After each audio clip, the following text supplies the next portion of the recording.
एक बच्चा है जो चल नहीं सकता है और इस बार सिलेक्ट हुआ है।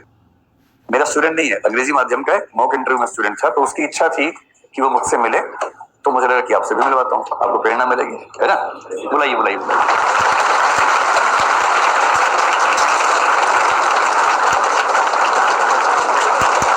तो ये जो हमारे साथी हैं, इनका नाम सूरज तिवारी है और आप पिछले कुछ दिनों में इनको देख ही चुके होंगे। मैं इनसे पहली बार जीवन में भी मिल रहा हूँ, इससे पहले मेरा मिलना कभी नहीं हुआ। तो आज जब मैं सुबह आया तो मुझे मेरी टीम ने बताया कि सूरज जी मिलना चाह रहे हैं मुझसे। तो मैंने कहा यार उनकी जो कहानी है ना, वो तो कहानी ऐसी कि बच्चों को प्रेरणा मिलेगी, क्लास में उनको लेके आना तो ज्यादा अच्छा रहेगा।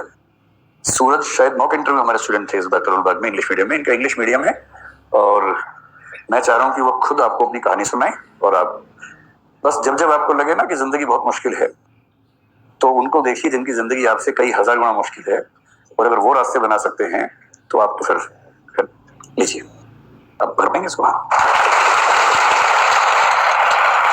मेरा नाम सूरज तिवारी है, मैं जेएनयू का छात्र हूँ और अभी मैं जेएनयू से अपनी एमए की पढ़ाई पूरी करने वाला हूँ।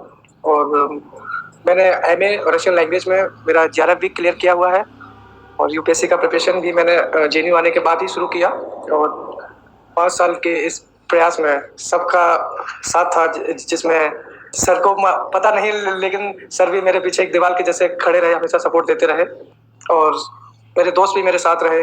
जेएनयू ने एक अहम भूमिका मेरे जीवन में निभाई। जेएनयू मेरे जीवन का एक अहम हिस्सा बन के रहेगा हमेशा। जेएनयू के बच्चे बहुत प्यारे हैं और बच्चे तो वैसे ही मुझे प्यारे हमेशा लगते हैं।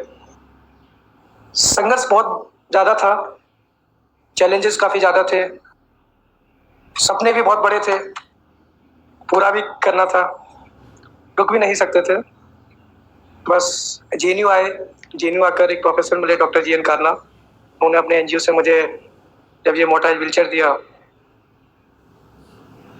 उस दिन मुझे लगा कि शायद मेरी मंजिल का 25% तो मेरे हाथ में आ गया जिस दिन मेरे पास मेरा व्हीलचेयर आया। पहले मैं मैनुअल व्हीलचेयर यूज करता था, तो उसमें क्या होता है सर कि मुझे 1% चाहिए होता है साथ में, बट मोटाइल व्हीलचेयर से मैं बिल्कुल इंडिपेंडेंट हो गया कि मैं कैंपस में कहीं भी जा सकता हूँ और जेएनयू कैंपस बहुत एक्सेसिबल है, कहीं भी आप जा सकते हो। तो मैं बिल्कुल 25% मेरे पास पावर आ गई सर कि हाँ जो मुझे करना है। देन लाइब्रेरी से मुझे एक लैपटॉप मिला, क्योंकि लिखने के लिए पहले मैं मेरे एक्सीडेंट से पहले सीधे हाथ से लिखता था। तो अच्छा, एक्सीडेंट की वजह से हुआ? जी सर, मेरा एक ट्रेन एक्सीडेंट हुआ था।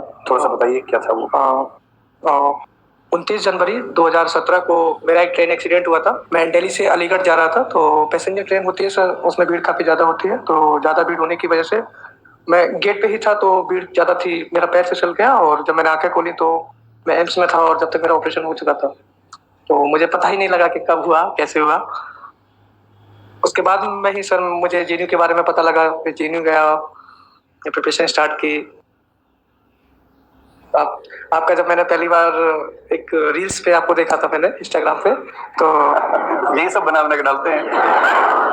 तो सर वो मुझे रील अभी भी याद है कि आप चेयर पे बैठे हुए और कहीं पर शो में थे आप, और वो रील्स था कि आपने बोला था क्यों डरे कि जिंदगी में क्या होगा, कुछ नहीं होगा। तो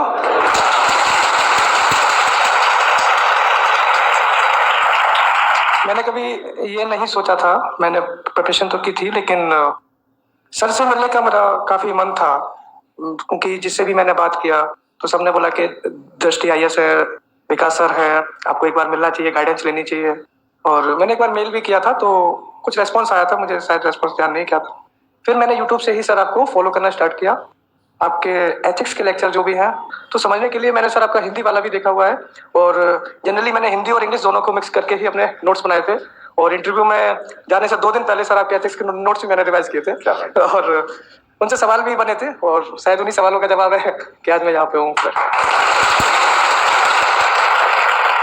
मेरा सर 2018 में मैं जेएनयू आया हूँ मेरे एक्सीडेंट के बाद से। तो 18 में मेरा रशियन लैंग्वेज में सिलेक्शन हुआ था।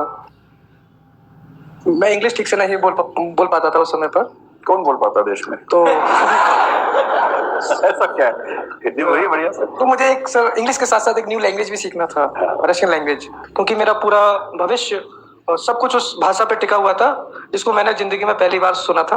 और मुझे उसको लेकर चलना था, क्योंकि अगर रशियन लैंग्वेज को मैं नहीं सीख पाऊंगा तो मैं जेएनयू में नहीं रह पाऊंगा, और जेएनयू में नहीं रह पाऊंगा तो फिर कोई रास्ता ही नहीं है मेरे लिए। तो मुझे रशियन लैंग्वेज सर मैंने पढ़ना शुरू किया, और फर्स्ट सेमेस्टर के बाद में सिलेबस भी थोड़ा हार्ड हुआ। अब आप समझते हैं रशियन ठीक से? ये सर मैं तो पुतिन जी को समझाइए थोड़ा।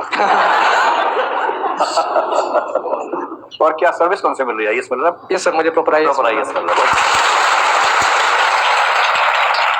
मेरा रैंक 917 है, और सब कैटेगरी में मेरा सेकंड रैंक है, और उसमें मुझे आईएएस मिल रहा है। अभी जो काडर के नियम है पिछले 4 साल से, उसके तहत एक व्यवस्था और भी है कि अगर कोई बच्चा पीडब्ल्यूबीडी कैटेगरी से होता है तो उसको होम कार्डर ही मिलेगा, और नहीं तो केवल एक चॉइस और भरनी होती है।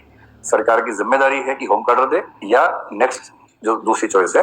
बाकी लोगों को बहुत सारे कार्डर भरने होते हैं, लेकिन इस कैटेगरी में सिर्फ 2।